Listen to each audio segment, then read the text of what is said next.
चलते हैं आपके नियोजन के कुछ मुद्दों को उठाते हैं और आपको बताते हैं कि नियोजन के लिए क्या प्रॉब्लम है और क्या कुछ हो रहा है। क्योंकि मैक्सिमम क्वेश्चंस और जो एक्सपीरियंस है वो नियोजन के बारे में जानना चाहते हैं, फिर हम आपको कुछ जो क्वेश्चंस आएंगे उसके बारे में बताना शुरू करेंगे। देखिए, शिक्षक बहाली को लेकर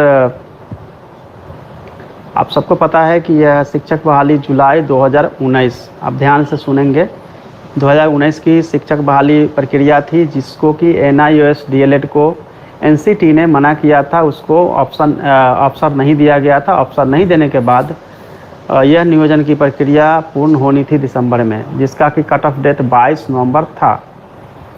22 नवंबर के बाद किसी भी तरह की कोई एप्लीकेशन एक्सेप्ट नहीं किए जाने थे।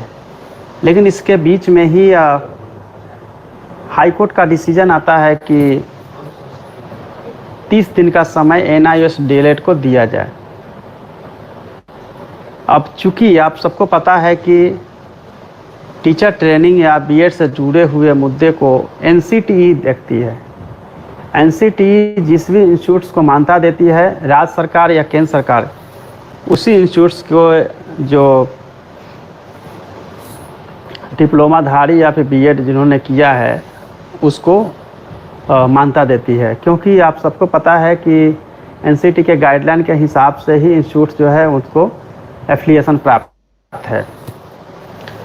चूँकि हाईकोर्ट से डिसीजन आता है कि 30 दिन का समय दिया जाए NIOS DLED को, और NCT ने ही मना किया था। उसके बाद विभाग से पत्राचार होता है NCT के, और वहाँ से एक लंबे समय के बाद यह डिसीजन होकर आता है कि नहीं, जो पटना हाई कोर्ट ने डिसीजन दिया है उसको सम्मान किया जाता है और उनको अवसर दिया जाए। तो चूंकि NCT ने ही मना किया था और उसने ही फिर एक्सेप्ट किया, उसी को ध्यान में रखते हुए 8 जून को 15 जून से लेकर 14 जुलाई तक NIOS के जो DLED हैं उनको एप्लीकेशन करने, आवेदन करने का समय दिया गया।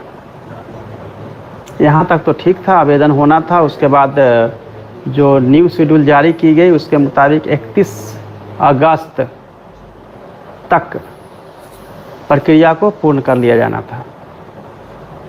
लेकिन इसी के बीच में सीटेट दिसंबर की तरफ से जो माननीय उच्च न्यायालय में रिट दायर किया गया, जिसमें कि 3 सितंबर तक के लिए स्टे किया गया। स्टे 2 तरह का था। पार्शियल स्टे इसको कह सकते हैं कि प्रोसेस कंटिन्यू रखिए, आपको अपॉइंटमेंट नहीं देना है केवल। तब तक कोई समस्या नहीं थी, क्योंकि अपॉइंटमेंट नहीं देना है तो नियोजन की जो प्रक्रिया थी वो चल रही थी। मैंने पहले भी कहा था कि नियोजन ससमय होगा। उसकी वजह सिर्फ यह थी कि केवल अपॉइंटमेंट नहीं देना है तो नियोजन की प्रक्रिया पूर्ण कर लेनी थी, मेधा सूची तैयार हो जाती, सब कुछ हो जाता।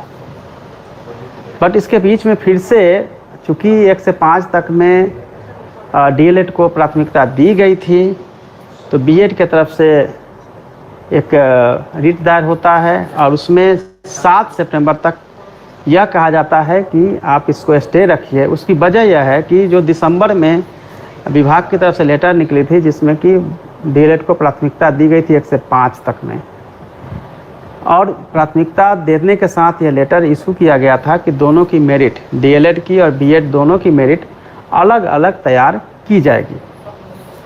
अब जबकि अलग अलग मेरिट अगर तैयार की जाएगी और उस पर अगर माननीय उच्च न्यायालय का स्टे आता है तो अभी मेरिट तैयार ही नहीं की जा सकती है, क्योंकि यह डिसीजन ही नहीं हो पाई है कि प्राथमिकता रहेगी या नहीं रहेगी। और जब यह डिसाइड हो जाता है कि प्राथमिकता रहेगी या नहीं रहेगी, तभी मेरिट जो है वो फाइनल राउंड में पहुंचती है। तो एक स्टे के बाद फिर दूसरा स्टे लगता है। बहुत सारे हमारे जो बेरोजगार युवा हैं उनके मन में यह भ्रांति है या फिर कन्फ्यूजन है कि विभाग की तरफ से कुछ होना चाहिए था या विभाग इस पर कुछ कंसस नहीं है या विभाग की तरफ से नहीं रिप्लाई हुआ है। देखिए, इसमें सिंपल सी बात है कि आप लोगों में से ही अलग अलग जो समय में इन्होंने डिग्री लिया है या अलग अलग ग्रुप्स नहीं कह सकते, बल्कि यह कह सकते हैं कि अपने अपने जो उनके राइट्स है उसको लेकर सब लोग कोर्ट में गए हैं। अब जब अपने अपने राइट्स को लेकर कोर्ट में गए हैं तो निश्चित रूप से जो डिसीजन आए हैं वो स्टूडेंट के बीच का ही डिसीजन है, स्टूडेंट के द्वारा या फिर कैंडिडेट के द्वारा ही किया गया है। विभाग जो है वो लॉ बाइंडिंग है, हम भी जो है लॉ बाइंडिंग है। जो माननीय उच्च न्यायालय का निर्णय आएगा या जो डिसीजन आएगा उससे बियॉन्ड ना हम जा सकते हैं ना सरकार जा सकती है, कोई नहीं आगे बढ़ सकता है। सरकार और विभाग दिसंबर में ही नियोजन को पूर्ण कराना चाहती थी, जिसको कि पहला स्टे या यूँ कहिए कि डिसीजन आता है रीट में, डीएलएड एनआईओ को मानता पहला। उसके बाद एनसीटी से देर से डिसीजन आना, फिर उस पर फिर से प्रक्रिया शुरू करना, उसके बाद फिर से यह आना कि दिसंबर सीसेट वाले को मौका दिए जाने के मुद्दे को लेकर फिर से पार्शियली स्टे आना, और इससे भी नहीं हुआ तो उससे भी आगे आकर एक और डिसीजन आना कि आप प्राथमिकता के मुद्दे को लेकर बीएड और डीएलएड आमने सामने, एंड फिर से स्टे आना। तो कुल मिला के ये पूरा केस का जो खिचड़ी है वो उसी के हिसाब से आगे बढ़ रहा है। और आपके यह कमेंट्स कि मैंने कहा था मैं करवा दूंगा, लॉ बाइंडिंग है, सभी लोग विधि से बंधे हुए हैं और उससे आगे पीछे की कोई बात नहीं हो सकती है। निश्चित रूप से आप सभी ने हजारों खर्च करके सैकड़ों जगह नियोजन इकाइयों में आवेदन किया है, और जब भी किसी तरह से नियोजन, चूँकि पूरा 94,000 टीचर का सवाल नहीं है बल्कि 94,000 × 5 लगभग 5 लाख परिवारों के भविष्य के साथ जुड़ा होता है, क्योंकि एक परिवार में अगर 5 सदस्य माने जाएंगे तो 5 लाख लोगों के जुड़ा हुआ है। उनके अगर रिलेटिव को देखेंगे तो 10 से 15 लाख लोगों को डायरेक्टली इनडायरेक्टली इस नियोजन से लाभ होना है। और जिस तरह से परेशान होकर गांव-गांव तक जाकर लोगों ने आवेदन किए हैं,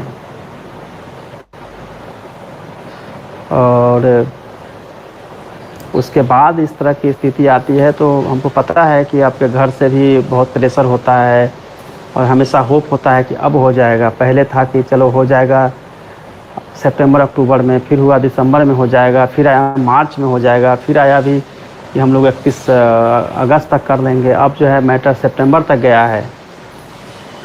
तो ये डिले और चीज़ें जो है वो बिल्कुल कोर्ट के इर्द गिर्द घूम के ही रुक जा रही है, और जो भी डिसीजन होगा उसका सम्मान जो है विभाग करेगी, यही हो सकता है। रही बात मेरे ओपिनियन की, तो मैं ओपिनियन नहीं दे सकता हूँ, क्योंकि कोई भी ओपिनियन जो है किसी न किसी को लगेगा कि अच्छा है, किसी को बुरा लगेगा, उससे अच्छा है कि चुप ही रहे।